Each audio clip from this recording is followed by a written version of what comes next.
ইয়া জাল জালালি ওয়াল ইকরাম তিনবার পড়লে কি হয় জানলে আপনি অবাক হয়ে যাবেন।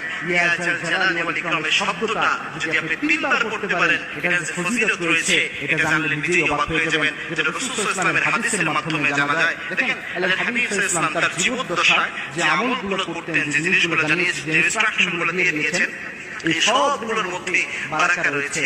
এই সবগুলো উম্মতের জন্য শিক্ষা। রাসূল সাল্লাল্লাহু আলাইহি ওয়াসাল্লাম একদা বসা ছিলেন মসজিদে নববীতে, আল্লাহর হাবিব সাল্লাল্লাহু আলাইহি ওয়াসাল্লাম বসে রয়েছেন। এক লোক এসে বিশ্বনবীর পাশে দোয়া করছেন, হে আল্লাহ আমাকে এটা দেন, আমাকে এই নিয়ামত দান করেন, এই নিয়ামত আমাকে দিয়ে দেন, এই রিজিক আমার বৃদ্ধি করে দেন, এইভাবে দোয়া করছেন। আল্লাহর হাবিব সাল্লাল্লাহু আলাইহি ওয়াসাল্লামের এই হাদিসটি ইবনে আব্বাস রাদিয়াল্লাহু আনহু সম্ভবত আনাস রাদিয়াল্লাহু আনহু তিনি বর্ণনা করেছেন। আনাস রাদিয়াল্লাহু আনহু নবী বিশ্বনবী বলেন, আনাস এই লোক যে এখানে বসে দোয়া করছে, আল্লাহ আমাকে এই নিয়ামত দেন, এই রিজিক দেন, এই জিনিস দান করেন, এই ব্যক্তির দোয়া আল্লাহ খালি হাতে ফেরত দেবে না। কারণ এই ব্যক্তি যখন দোয়া করেছে, এই ব্যক্তি ইসমে আযম দিয়ে দোয়া করেছে।